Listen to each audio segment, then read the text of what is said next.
Thank you for staying with us here today for the final presentation. With the team, I'm Anshika, that's Alessia, Nishi, and Alex with the team for Dallaire Center of Excellence for Peace and Security.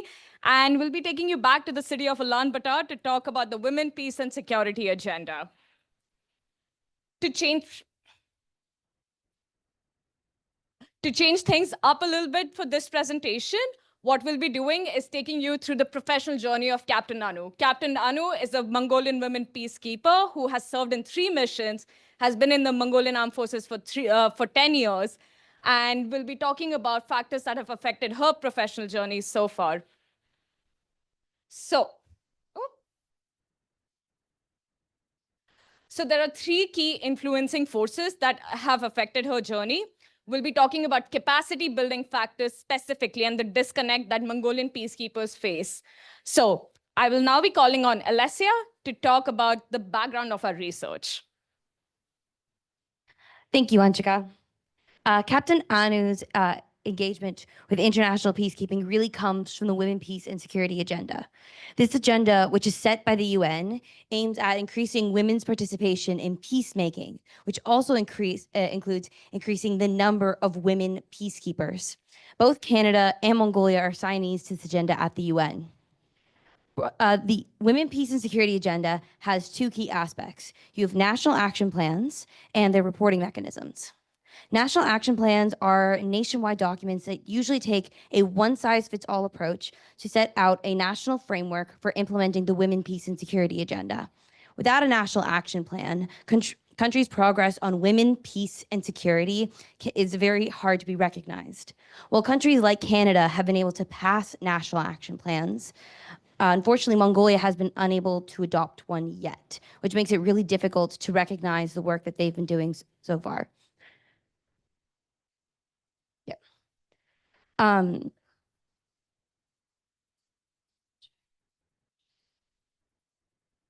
the other hand, Canadian and Mongolian engagement is shaped by 2 other key documents, the Indo-Pacific Strategy and Mongolia's Third Neighbors Policy.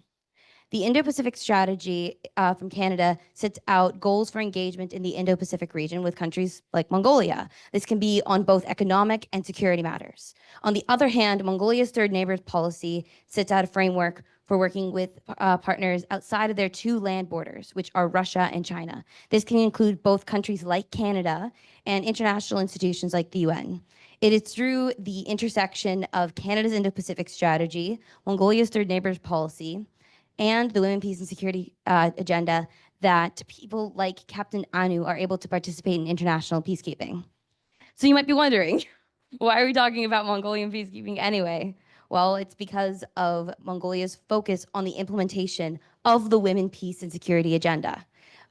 Mongolia's engagement is centered on the idea of increasing women's participation in peacekeeping, which aligns with the broader UN goal of increasing female military contingent participation to 15% by 2028, which is a goal that Mongolia has echoed. Mongolia is one of the largest contributors to international peacekeeping. And when it comes to women's participation in peacekeeping, it ranks 15th globally, 7th in Asia, and 1st in Northeast Asia. Even broader, Mongolia's current military troop contingent contributions is at approximately 13%, which is far above the UN's 8%. I will now be handing it off to Nishi, who will be talking further about the disconnect in understanding for Mongolian legislation. Thank you, Alessia. So we spoke about that there are 3 main factors which affect Captain Anu participation. So they are domestic institution, international community, and Mongolian society. Mongolia has, through this domestic institution, they have undertaken various legislation and policy measures. One of the important laws is Mongolian law on gender equality, which was passed in 2011.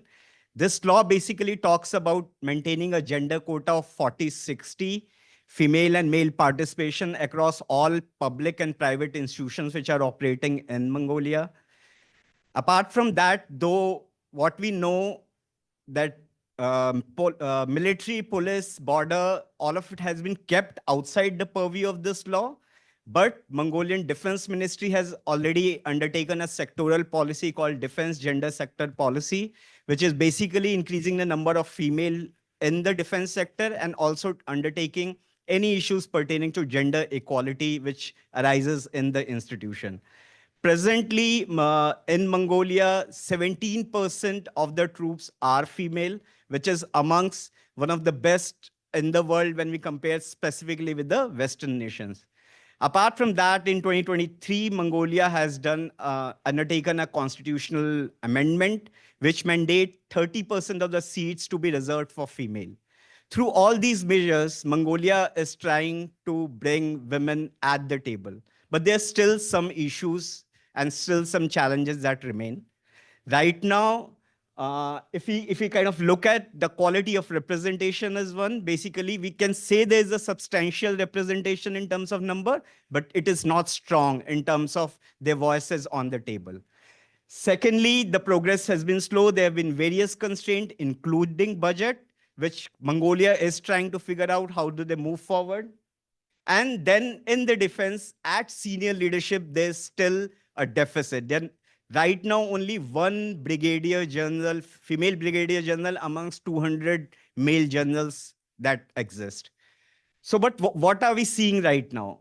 Even with all these issues, Mongolia has taken a holistic approach through enacting these policies. That's one. Second is through an all-encompassing strategy, they have undertaken a lot of work on the women, peace, and security agenda. So what we draw out of this is that through this supportive legislation, enabling environment, and kind of working on analyzing and seeing how women peacekeepers like Captain Anu can participate, they have been changing the course. I'd like to pass it on to Anshika to talk about disconnect experienced by mothers in service. Thank you. So just to start off with Captain Anu again. So she's a point of pride in her family. And this is a sentiment that is resembling the broader Mongolian society, where women and peacekeeping are the point of pride.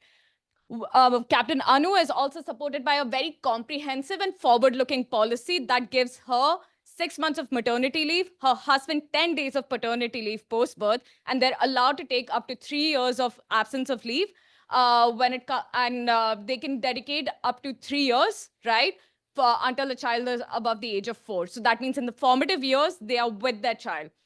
And this has allowed several mothers to be deployed to the field, which has further enabled peacekeeping to be more people-centric, as women have shown to be more perceptive to the needs of the local people and have been able to establish more of a trust-based and faith-based relationship with them. Now, the issue is the fact that when mothers come back, they have a little bit of a bridging gap. So they are a little bit behind when it comes to knowledge assimilation and physical retraining. They also face a double burden when it comes to their duty. They have a duty to their family as well as their country. So when they are deployed, when the infrastructure is lacking when it comes to communication and supporting them during deployment, they are not able to fulfill that, which further leads into a broader gap when it comes to burden sharing with their male counterparts.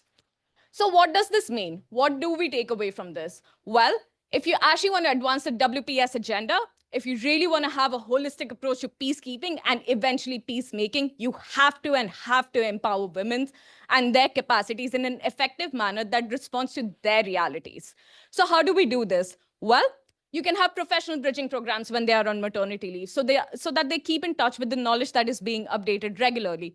You can sponsor and partner up with NGOs and CSOs that can provide more family support in Mongolia. I will now pass it off to Alex to talk about the disconnect in translation.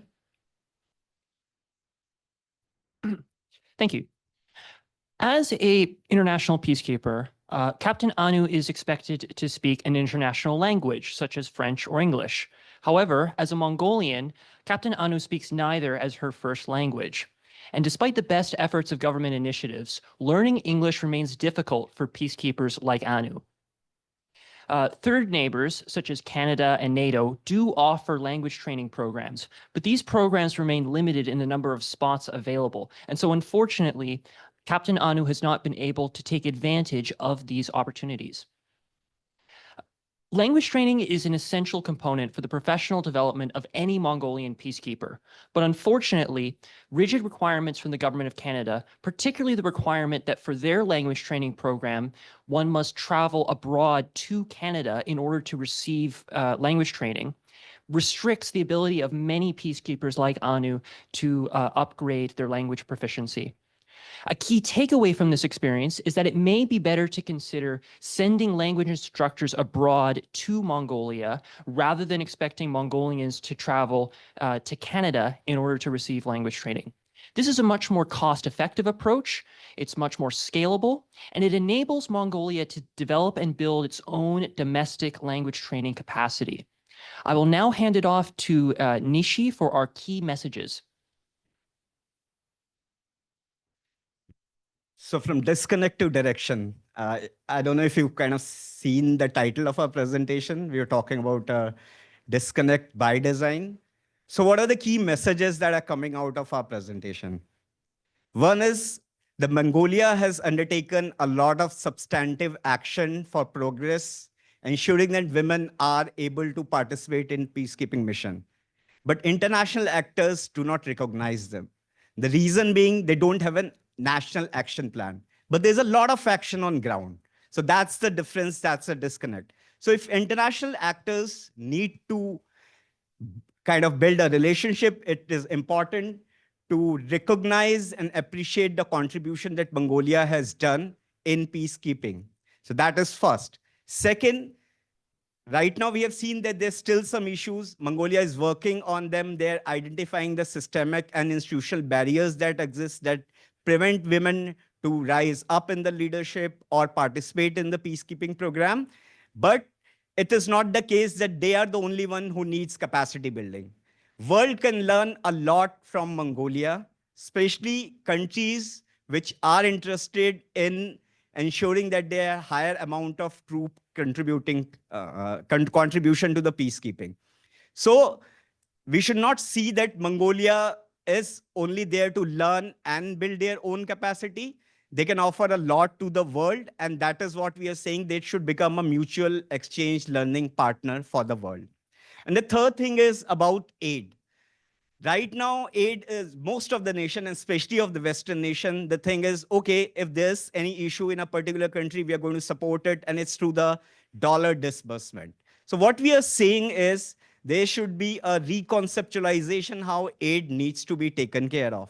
The first and foremost thing is working with Mongolia and not for Mongolia. And it happens only when they take care of the local needs that are there. This will help both Mongolia to remove the systemic barriers and also kind of reach the 15% target, which are they expected to reach by the end of this year, and help other countries to move forward. We rest our case here. Alex. This brings us to the conclusion of our presentation. We want to thank all of the amazing stakeholders we spoke to over the course of our 2 weeks of field work in Ulaanbaatar, and all of the faculty that helped us out along the way. And I open the floor to questions.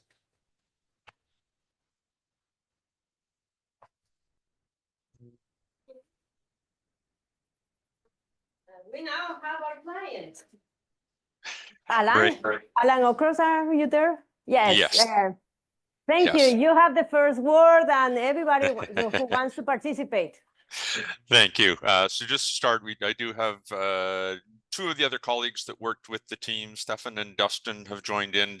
Dr. Sarah Maharga might be able to join in, but she had another commitment that popped up. But we do have a 4th member from Dallaire Center, Heather Lowe, from our engagement session. So I'll start. And first of all, rather than starting with the question, I'll start with congratulations. This has been a really, really interesting project. I think along the way, we had really enjoyable exchanges with you. I think each of the 4 of us on the Dallaire Center side learned things as well as we went along. I'll give Stefan or Dustin a chance to come in with some questions or comments. But the first one that I wanted to present, and one of sort of the themes that you had there, is the difficulty that Mongolia has got with the framework for WPS reporting, things like NAPS. You also make comments about the challenges that they've got under the Alessia initiative. And in your report and in part of our conversations, part that you sort of mentioned in this is the approach that they have taken with regards to their legislation and what's deemed to be information about defense they can put into the public domain. So I'd ask if you could talk to that a little bit more, help us understand a bit more of what the restrictions are and how you see it then kind of impinging and what you think could be done by the rest of us to enable partner nations to recognize what Mongolia is doing without putting them into a difficulty with their own legislation. I'll take the section on NAPs, and I'll let my colleague Anshika tackle the section on barriers to information sharing. So for national action plans within WPS for Mongolia, they don't take a one-size-fits-all approach because that's not how their government works. Instead, they take more of a sectoral approach. It's a very small difference, but it makes a huge difference when it comes to implementation. So a national action plan focuses on creating these pillars at the national level and then trying to impose those pillars on every single sector. In the Mongolian approach, they set targets at the national level, and then they allow each sector to determine how best to implement those plans. And in doing so, as we've seen from our research and statistics, it's actually been much more effective because it gives each sector the flexibility it needs in order to address their individual and unique barriers to increasing female participation. I'll now hand it off to Anshika. Thank you. Yeah, I'll speak more about the information sharing bit of it. So we need to recognize the fact that I'll just go back on the slide. Mongolia is situated between China and Russia. These are two key players, and that is where the information sharing hesitancies come in for them. So when it comes to program designing, and this is information sharing for multiple countries in such situations is an important factor, which basically excludes them from programs that are as progressive as Alessia initiative. So what can be done is maybe just figuring out and like looking and reevaluating the program again, reevaluating the design and seeing how it can be tailored more to every different country and like relaxing more on the level of transparency that is needed. Because again, we have to be respectful and recognize the fact that they're not in a good or in a very, I'd say, an open situation or an open position. Thank Yeah. you. Maybe Heather or Stefan, a comment or a question? Thank you so much. I really appreciate being able to be here and listening to your presentation. I guess one of the questions that comes to mind when you're looking at countries increasing their participation of women in peacekeeping, Mongolia seems like a country that is pretty far ahead of the curve and certainly doing something right. So what would you say are the things that other countries should be taking away from sort of the Mongolian example, and where do you see Mongolia going in the future? Okay, I'll try to answer that, and then if anyone wants to pitch in. So obviously, like we said that this third NIBE policy, they've been trying to move forward, but without a national action plan, they've been kind of sidelined in some way. We understand that there have been some initiatives where a national action plan is being worked upon, like from February onwards, there are multiple organizations that they're helping them to do it. But it's like what Alessia earlier mentioned, this is about specifically sectoral intervention. So that's one. Secondly, what we'd like to say is pertaining to different systemic barriers that exist, they have already identified it. They are working on it, and there are a lot of learning that exists from the action that they have taken on ground. They've been participating in these missions since 2006, and kind of the aggregate amount of knowledge that exists that needs to be disseminated. So probably a lot of international actors can help them move forward on that beyond kind of presenting their case at different forums. It's not only about the money that is needed. So dissemination, and then women as champions, women peacekeepers as champion, which kind of inspires everyone within their country and outside their country. So that's what I think we require right now. Alex? Yeah, just super quickly, if you see this map over here, as you can see, so many countries have national action plans, but fun fact, Nepal is the highest contributor when it comes to women peacekeepers. They have a national action plan, but that national action plan hasn't actually been updated since the last 3 years. So again, we have to just reevaluate the idea of national action plans and how effective they really are, especially for countries like Mongolia, which don't have as much of a capacity, and they recognize it. And that is why they take the sectoral approach. So yeah, just reconceptualizing and just reevaluating these things would be really helpful for countries like Mongolia to actually shine and be knowledge leaders. Thank you. Stefan, do you want have a question or a comment? Both. I have one of Great. each. I'll try not to be too greedy and take up your time. But I've got a comment and then an unrelated question. The comment is in your report with the colors on the side. I'm assuming there's reference to the Mongolian flag or something along those lines. I just wanted to point out and make aware that some people have color issues where they can't see different colors and things like that. Your report has a lot of color in it. So just for the future, that's being selective or changing tones of colors where there's more contrast for people with vision sensitivities could be helpful to you. So that's just one general like the comment. But for the question, I was really interested in the slide, the Why Mongolia slide that shows, Mongolia 15th overall in terms of representation of women in UN missions. And during the presentation, one of the presenters mentioned that only 1 out of 200 generals are women, is a woman. So the issue of women's participation could play out in different ways. There may be fewer in the forces. There may be more in the forces, but fewer deployed. There's all sorts of different manifestations of how that can play out. So could you talk a little bit about how women peacekeepers and the high proportion there compares to women in general within the Mongolian forces? And just makes, some sort of statement there. Alex was going to participate. Yes. So as mentioned, there are additional hurdles and barriers to joining international peacekeeping operations for Mongolians over and above the requirements to serve in the armed forces, right? So you have to language training is a key priority that they have identified, where they have a shortage of domestic instructors that inhibits their ability to create a really immersive environment that enables not just entering into international peacekeeping, but also rising up the ranks and serving in more senior positions. And so that is a challenge over and above the challenges that recruits face in serving in the armed forces domestically, and you see that in terms of the difference in percentages.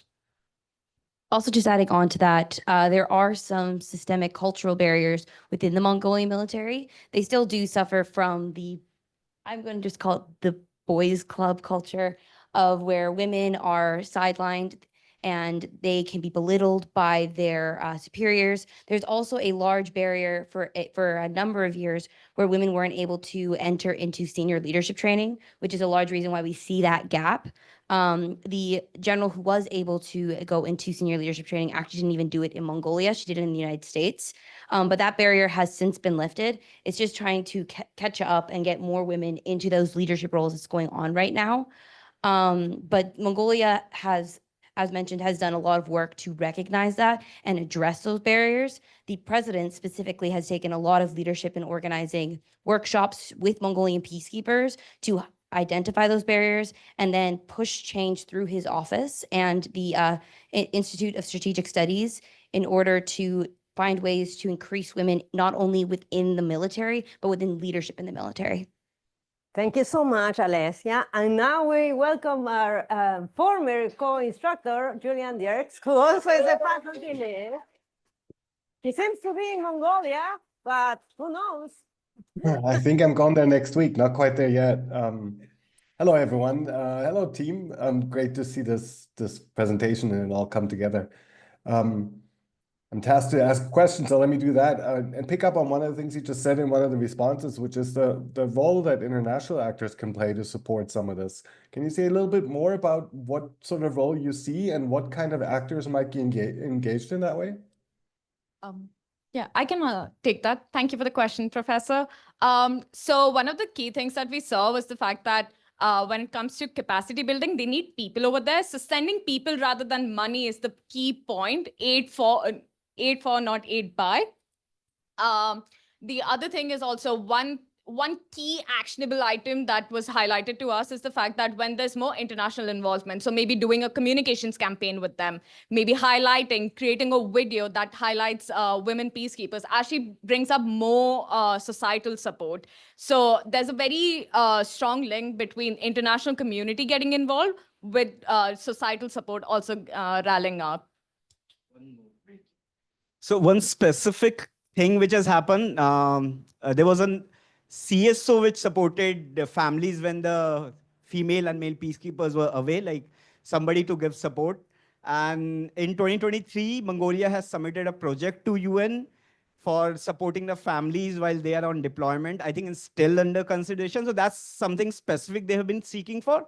And apart from that, communication campaigns, championing Mongolia as and where it's possible, and kind of disseminating the learnings.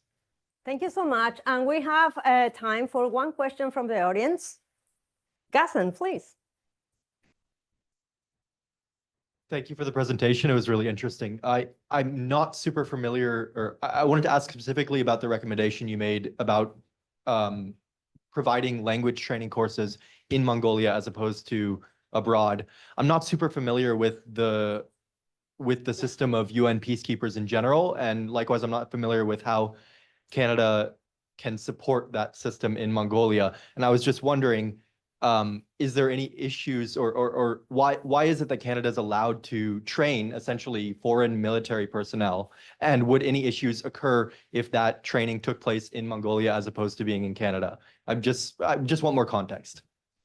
Yeah, so the context is that Canada currently has a military training cooperation program that assists in the training of armed forces personnel across many, non-NATO even countries, including Mongolia, on a bilateral basis. So these agreements are reached between, the sovereign governments, and that isn't really per se the issue. The issue is more that,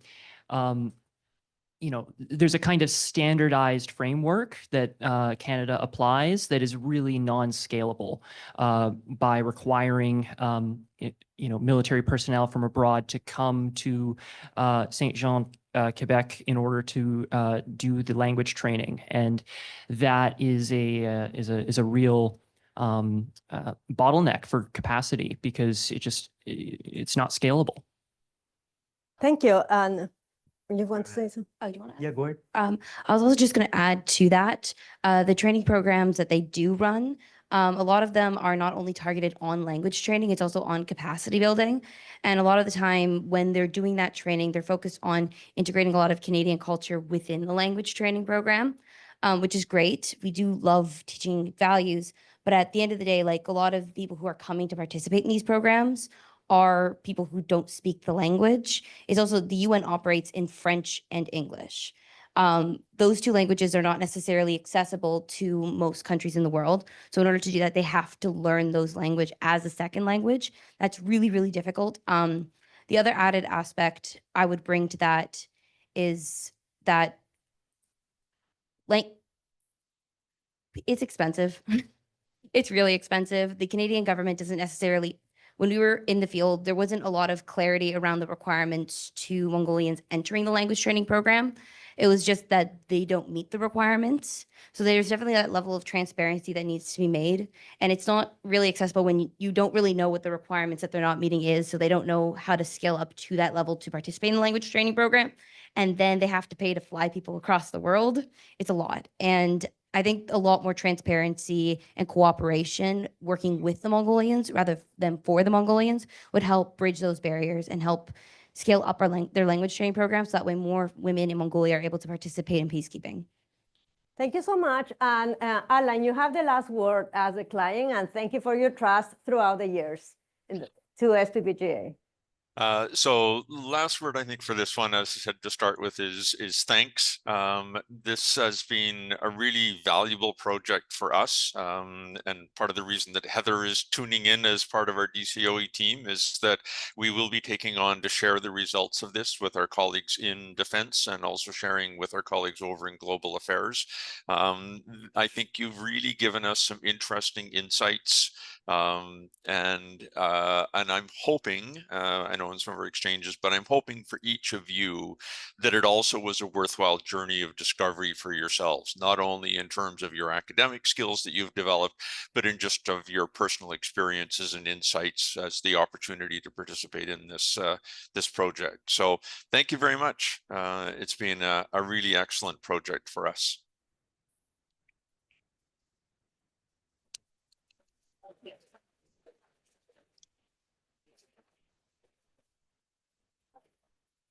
Thank you so much. Julian, do you want to add anything? No, it's always, the symposium is always terrific to see the result of all the work, and great to see, I haven't seen so much over the last several months, so then nice to see this gap and then final products of the ones that I did see. Thanks. Thank you. A big round of applause for the team. No, just give it to